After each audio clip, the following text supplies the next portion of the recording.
जय माँ काली। आप सब पर माँ की कृपा हमेशा बनी रहे, मैं माँ से यही प्रार्थना करती हूँ। कुंडलिनी जागृत होती है तो क्या लक्षण दिखाई देते हैं, हमारे शरीर में किन किन अंगों में क्या क्या लक्षण दिखाई देते हैं, मैं अपने अनुभव के अनुसार ये वीडियो बना रही हूँ। सो वीडियो पूरा देखिएगा, पूरी बातें समझिएगा, आपको ज़रूर हेल्प मिलेगा। आप जान पाएंगे कि आपकी जो कुंडलिनी है वो जागृत हुई या नहीं। तो मैं लक्षण की बात करूं तो सबसे पहले हमें ये जानना ज़रूरी है कि हमारे चक्र कुंडलिनी जो चक्र है वो कहाँ से शुरुआत होती है। जिन लोगों को पता है उनके लिए नहीं है, जिन लोगों को नहीं पता उनके लिए बता दूं कि मूलाधार चक्र से शुरू होकर सहस्रार चक्र तक हमारी कुंडलिनी आवेकन का प्रोसेस होता है। मूलाधार चक्र जिसे हम शक्ति कहते हैं और सहस्रार चक्र जिसे हम शिव कहते हैं। शक्ति जैसे जैसे ऊपर उठती है और शिव तक जाकर मिलती है, उससे हम पूरी तरह से कुंडलिनी जागरण कहते हैं, या फिर जो कुंडलिनी आवेकन की बात की जाती है उसे हम कहते हैं। तो शक्ति को शिव से मिलाने का जो पूरा प्रोसेस है, या फिर यूँ कहें कि शक्ति को शिव से मिलने की जो प्रक्रिया है उसे ही हम कुंडलिनी जागरण कहते हैं। कुंडलिनी बेसिकली हमारे शरीर का वो पार्ट है जिसे जैसे जैसे हम कंट्रोल करते जाएंगे, जैसे जैसे उसे व्यवस्थित करते जाएंगे, वैसे वैसे हम अपने आप भी ऊपर उठते चले जाएंगे। हमारा मन ऊपर उठते चला जाएगा, हमारी आत्मा ऊपर उठते चली जाएगी। उसी प्रक्रिया को हम कुंडलिनी कहते हैं। तो कुंडलिनी जागरण में सबसे पहले हमें मूलाधार चक्र पर ध्यान लगाते हुए थोड़ी बहुत साधनाएं करनी होती हैं। जैसे कि किसी ने नाम जप कर लिया, किसी ने अपने इष्ट का जो मंत्र है उसे जप कर लिया, या फिर किसी ने अपने जो सुबह शाम के योगासन होते हैं, प्रक्रिया होती है, उसमें जो योग वगैरह होते हैं, अभ्यास होते हैं, ध्यान की साधनाएं होती हैं, वो कर लिया।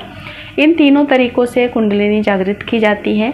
या फिर बहुत सारे लोग ऐसे होते हैं मेरी तरह जो कि बिना कुछ किए ही कुंडलिनी जागृत कर लेते हैं। उनके पूर्व जन्म के कर्म ही उनके कुंडलिनी जागरण का कारण बनता है। यानी कि पूर्व जन्म के जो कर्म होते हैं, मंत्र जाप साधनाएं की होती हैं, तो ऑटोमेटिकली ही कुंडलिनी उनकी जागृत हो जाती है। बहुत सारे तो बच्चे जो होते हैं बचपन से ही उनकी कुंडलिनी जागृत होती है। आपको यकीन नहीं होगा पर यह सच्चाई है। अगली जो वीडियो मैं आपको बताऊंगी उसमें मैं बताऊंगी कि कैसे आप पहचानेंगे कि बचपन से ही कुंडलिनी जागृत है, ऑटोमेटिकली कैसे जागृत हो जाती है और उसमें क्या क्या आपको फ़ायदे हैं। तो चैनल को सब्सक्राइब कर लीजिएगा, बेल आइकन को प्रेस करिएगा। नोटिफिकेशन जैसे ही मिलेगा आपको वो वीडियो आपको समझ में आएगा कि कितना मतलब बड़ा हमारे ज़िंदगी में सहयोग करता है, कितना ज़्यादा फ़ायदेमंद होता है कुंडलिनी पावर।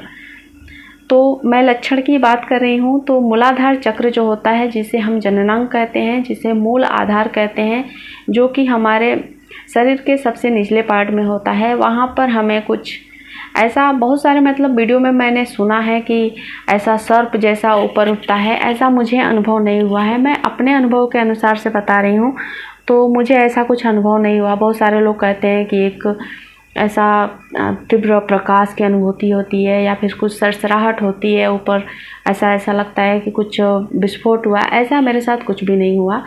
तो बस मैं अपने सिंपल अपने भाषा में अपने जो मुझे लक्षण दिखाई देते हैं या फिर दिखाई दिए थे, उस हिसाब से मैं आपको वीडियो में बता रही हूँ। तो सबसे पहले तो आपको जननांग में जो मूल आधार है वहाँ पर आपको कुछ खिंचाव महसूस होगा। ख़ास तौर से लेडीज़ लोग में पीरियड के टाइम में बहुत ही ज़्यादा खिंचाव महसूस होगा।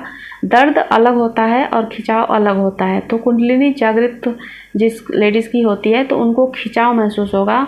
ऐसा लगेगा कि अंदर कोई नस आपकी पेट तक, नाभि तक कोई नस आपकी खींच रही है।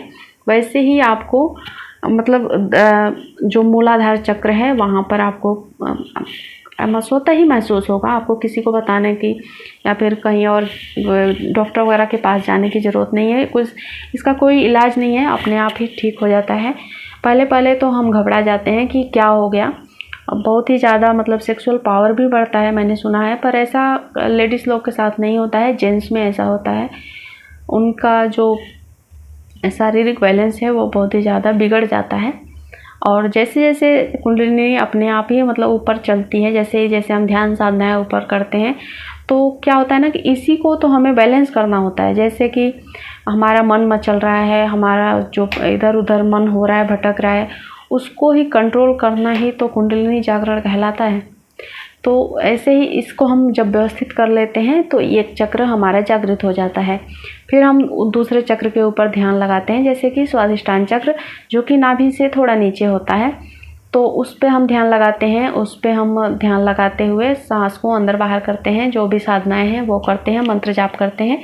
जैसे कि मैंने शुरुआत में बताया आपको क्या क्या करना पड़ता है जागृत करने के लिए, तो वो जागृत होता है। फिर मणिपुर चक्र जागृत होता है जो कि नाभि के ऊपर होता है, जिससे कि खाने पीने की जो ये होती है ना स्वाद जो होता है हमारा बहुत ही ज़्यादा, उसमें भी जब वो चक्र ऊपर उठता है ना तो हर चीज़ को बैलेंस करना ही एक मेरा मतलब जो मैंने समझा है जितना कुंडलिनी जागरण को, तो हर चीज़ अनबैलेंस जब होता है तो उसको बैलेंस करना ही जागृत कुंडलिनी जागृत कहलाता है।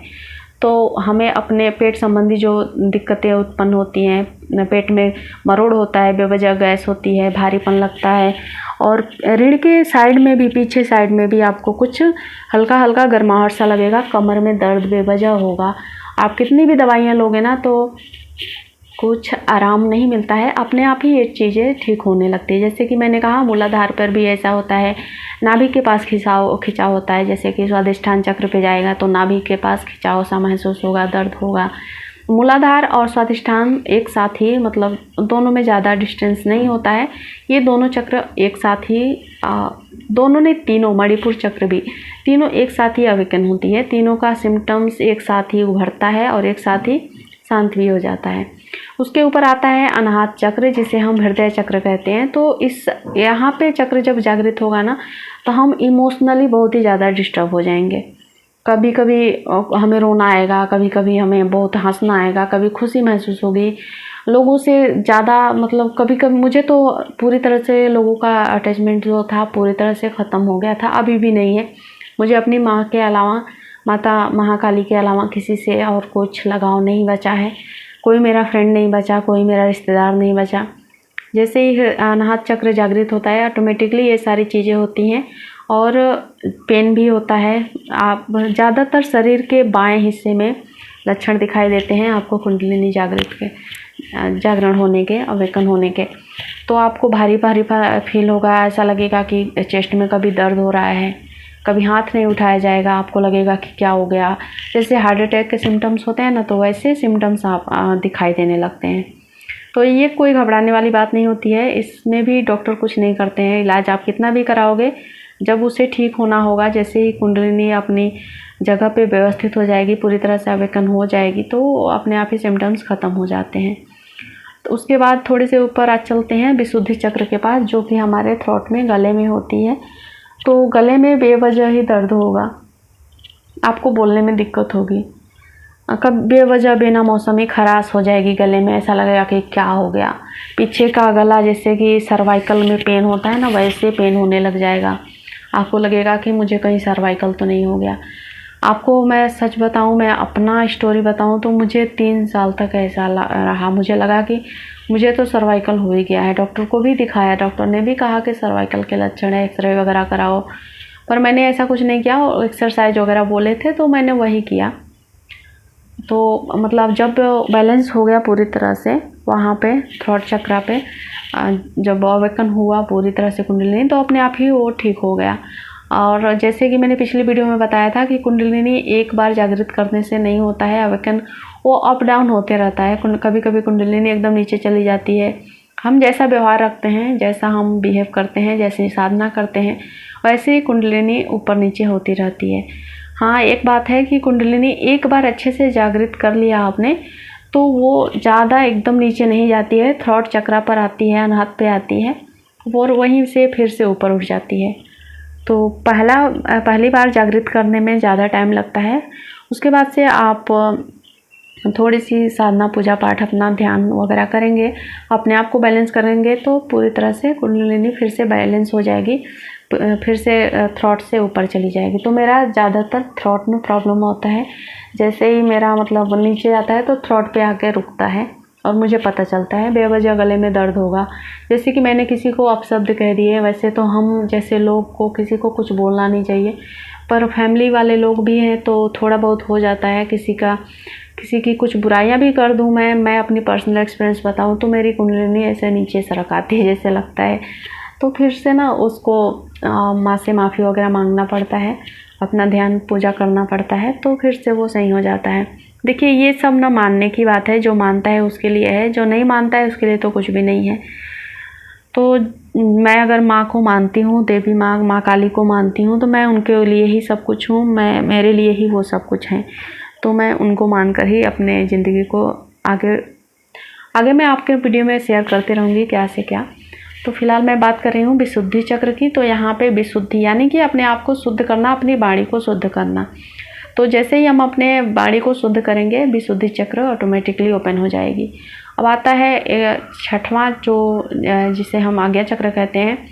तो यहाँ पर आते आते आपकी बुरी हालत होने वाली है। एक बात आप जान लीजिएगा, यहाँ पर आते आते ना यहाँ सर में बहुत दर्द होता है, कान के पास, जिसे हम कनपट्टी कहते हैं, जिसे आपने समझ लेंगे कि जिससे गन लग कर उड़ा दिया जाता है, कनपट्टी। वहाँ पर बहुत ही खिंचाव महसूस होता है, दर्द होता है, भयानक दर्द होता है। अब आपको लगेगा कि आज्ञा चक्र तो आँखों के बीच में होता है।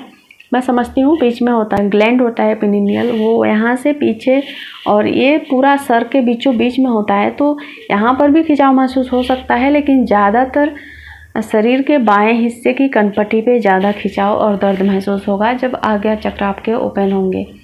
और सहस्रार चक्र जिसे हम कहते हैं, तो वो ओपन होता है, तो वहाँ पर आपको बहुत ही तेज़ गर्माहट महसूस होगी।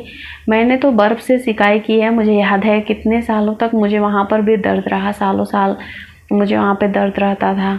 कभी कभी मतलब अपने आप ही शांत हो जाता था दर्द, नहीं तो इतना गर्म हो जाता था दर्द के मारे कि मैं बर्फ़ रख दी थी वहाँ पर सेकने के लिए। दवाइयाँ, मेडिसिन वगैरह कुछ काम नहीं करती हैं। जैसे ही कुंडलिनी अवकन हो जाती है तो अपने आप ही सब चीज़ें सही हो जाती है। हाँ, इस बीच में आपको डॉक्टर के पास ज़रूर जाना पड़ता है, क्योंकि हमें नहीं पता होता है कि हमारे साथ क्या हो रहा है। शरीर में बहुत सारे बदलाव आते हैं, हम डिप्रेस हो जाते हैं। आज्ञा चक्र ओपन होते होते तो हम पूरी तरह से, मतलब बहुत सारे लोग डिप्रेस हो जाते हैं। मैं खुद हो गई थी, डिप्रेशन में चली गई थी।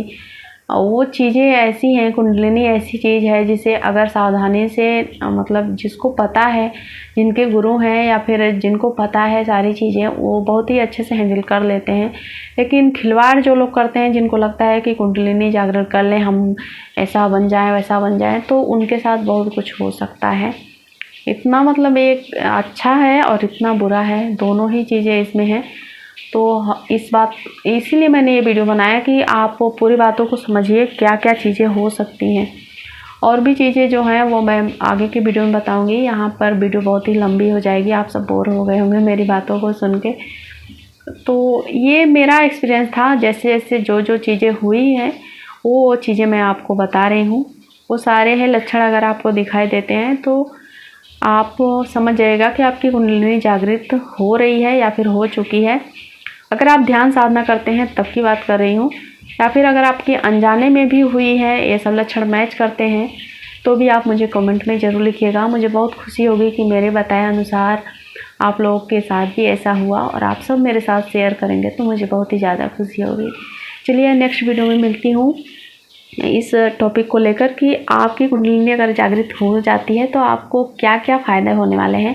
इसके फ़ायदे भी बेशुमार हैं, मतलब क्या कहने इसके फ़ायदे, तो एक मैजिक वाली ज़िंदगी हो जाती है, जादुई ज़िंदगी हो जाती है। तो मिलती हूँ नेक्स्ट वीडियो में, तब तक अपना ढेर सारा ख्याल रखिएगा। जय माता दी।